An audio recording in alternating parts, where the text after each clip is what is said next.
going to go ahead and have Ashley Miller is going to come on next. She's going to deliver today's keynote. So Ashley is the Global Market Engagement Lead for Technology Innovation. She has spent her career at the intersection of business and IT strategy, helping companies to get the most out of their IT investments. Ashley spends her days with clients, startups, and account teams, driving strategies to help clients leverage the next generation of startup partners to accelerate their business transformation. Welcome, Ashley Miller. Always a pleasure having you on our stage. Thank you so much, Erin, and thank you so much to the entire WIC team, and hello to the WIC community. What fun it is to follow Ashley Green. She and I share a lot in common besides just our name. I too have ankle biters, the ages of 7 and 9, and sit on their school board as well in all my free time. But let's see if I can be as poetic and inspiring as she is, because I really enjoyed hearing about her story. So thank you again for the warm introduction. I have the pleasure of speaking with you today about what I've learned in leadership in my 20-year career, as Erin said, at the intersection of technology and business. And hopefully I'll build on some of the things that Ashley Green talked about to highlight how Accenture defines leadership and shapes the next generation of our company leaders. And if I'm successful in this talk, I'll help you consider your leadership potential and impact, and hopefully arm you with a few ideas that challenge your thinking about how you are interacting with your teams every single day. So if you look at the workforce today, the picture may seem bleak to be a female in technology. Some of the stats that Ashley was offering, that 74% of women show interest in computer science. I think she said only 18% end up in their degrees. Women make up more than half of the workforce in the US, yet women hold only 8% of leadership positions at Fortune 500 firms, only 8%. The gender pay gap was deepened by COVID, and the Great Resignation driven by COVID affected women disproportionately, with at its height, nearly 4 times as many females resigning from positions as men. And I think we're going to see those impacts for a while. But with that said, there are indicators of a rosier future for female leaders, for female in leadership positions. The percentage of female chief executives in companies in the S&P 500 index actually rose to 6% at the end of 2022 from less than 5%, it was 4.8%, in 2018. So we have more female leaders to look up to. And this next generation of female leaders is growing. Today, 3 women for every 2 men are pursuing higher education. 3 women for every 2 men. And this trend exists not only in North America, but globally. So today we have examples of more strong female leaders to look up to and emulate. And if we go back to the other slide, I'll highlight a few of those leaders. So some of the leaders most of us probably know that are leading big Fortune 500 technology companies: Safra Catz at Oracle, Lisa Su of Advanced Micro Devices.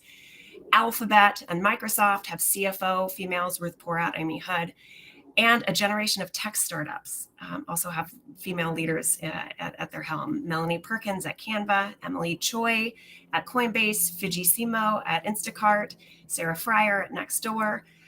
These women and so many more, including 2 of my mentors pictured here, Kathy Ross, who leads open innovation for Accenture globally, and Mary Hamilton, who's our tech innovation lead.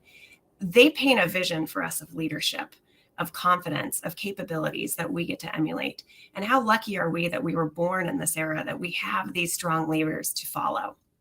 So they are my North Star. And if we go to the next slide, I just have a picture of a North Star to meditate on here. Of course, the North Star is the anchor of the northern sky. It's a landmark that through the centuries has helped those who follow it determine their direction and lead towards their chosen destination. In poetry and in stories and history, it symbolizes constancy, it symbolizes stability, and it symbolizes freedom for many. And leaders who are able to paint that North Star vision to be a landmark for direction unleash the power of their people. Ashley Green talked about the research that Accenture does. We look very clearly at what makes a leader and what empowers people to innovate. So in fact, we did research for International Women's Day that helped capture this story. And our research evaluated what it is that allows employees to have a willingness to innovate, what allows employees to have a mindset for innovation. And our research came up with 6 key characteristics. One, it's purpose. It's generating alignment around and support of a shared common goal, that shared North Star vision. It's having autonomy. It's giving your people freedom to be trusted to follow through on something, and a clear mandate for what they're doing. Again, that North Star, trust in what they're doing, direction in where they're going. It's collaboration, giving them the freedom to work with other departments in cross-functional teams, the freedom to experiment with new ideas without the fear of failure, having the resources to do that, and then the inspiration to tap into broader ecosystem of partners. So those things are what Accenture has found are what unleash the power to innovate, to be more creative, to be more thoughtful. And as a former director of innovation for the West region, a director of an innovation hub, I believe that being a leader is embodying those 6 key characteristics to unleash the true power, because we're only one. How do you use the army of the people behind you? So those who enable those 6 qualities will truly unleash the potential of their people, and they will be a North Star. If we go to the next slide, in order to be an effective leader, to be that North Star, you also need to take care of yourself. So now that we're back to traveling, I'm sure you're familiar with the old airline mantra that you need to secure your airbag first. Here in these difficult times of the pandemic, where we all have borne the increased responsibility at home, at work, additional stress, I believe in order to be a leader, it's more important than ever that you have to adopt a regime of self-care. So yoga, meditation, art, exercise, whatever it is that helps you cut through that noise to see the forest over the trees and understand the big picture, you need to figure out how to prioritize. And to be a leader, we not only owe that to ourselves, but we owe it to this rising generation of educated and empowered leaders to be their North Stars. So please take care of yourselves. And a report found that we're struggling to do that. So a recent report found that just 18% of female graduates from MBA programs took managerial jobs at tech companies, compared to 24% of male grads. And furthermore, half of those women who took the job in the technology companies eventually left the industry, compared to 31% of men. So why is that? Why do fewer high caliber women take positions in tech, and then why are they leaving? And I think Ashley Green touched on this, and the women in the study gave several reasons, but one really stood out, that 3/4 of the women said that they felt like outsiders. 3/4 of these women said they felt like outsiders at technology companies, compared to just 17% of the men. So just as Ashley Green spoke about that during her early days in computer science, that she felt lonely, so are women in technology companies. And it's our responsibility as leaders, it's our responsibilities to foster the next generation, to ensure that they feel supported, that they feel comfortable, that they have what they need in order to be the next generation's star. So take care of yourself in order to take care of others. That is my bullet point number 2. So now let me shift to what at Accenture makes a leader.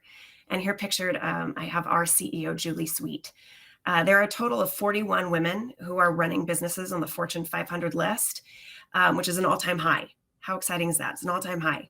And this includes our CEO, Julie Sweet, who was listed as the 10th most powerful woman in the world, according to Forbes. The 10th most powerful woman. How cool is that? I feel very blessed to work for a company with Julie at its helm. So what have I learned from Julie's example? For Julie, she talks about actively in the market that there's one clear quality that sets leaders apart. And for her, it's learning agility. Julie was recently quoted saying, "We know that while at Accenture, we may hire you for a certain set of skills, the rate of change and the need for skills, the change is quite rapid. Approximately 40% of the skills needed to thrive in the Fortune 500 in 2017 are no longer relevant to today's work.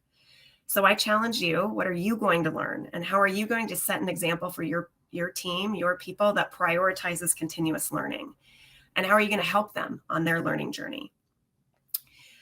Julie's priority on learning agility combines with research and other content that Accenture produces to define what we call our leadership essentials.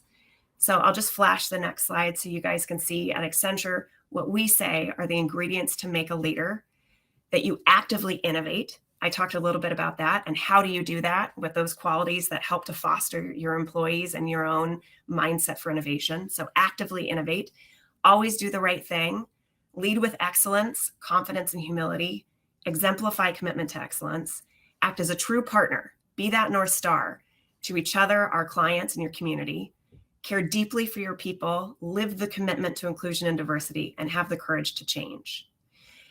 So that is Accenture's leadership essentials, leadership DNA. And at Accenture, we call people who embody those qualities culture makers. So my last slide is a challenge to you. If we flip to the next slide, that one there. When we test our people, it's worth sharing that more women than men embody the characteristics fully to qualify as a culture maker. And I'll finish with the name Accenture is combined the two words accent on the future.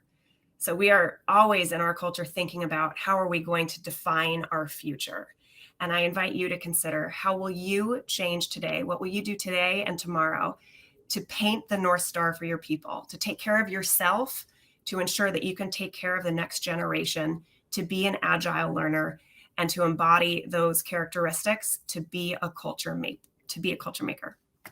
So I think I've gone over my time, but I'm passionate about this topic. And I hope I gave you guys some ideas. Thank you so much for the opportunity, and all my best to you on this Friday afternoon. Tone for today's Lunch and Learn, Ashley. I loved that. Thank you for taking time to share these insights with us.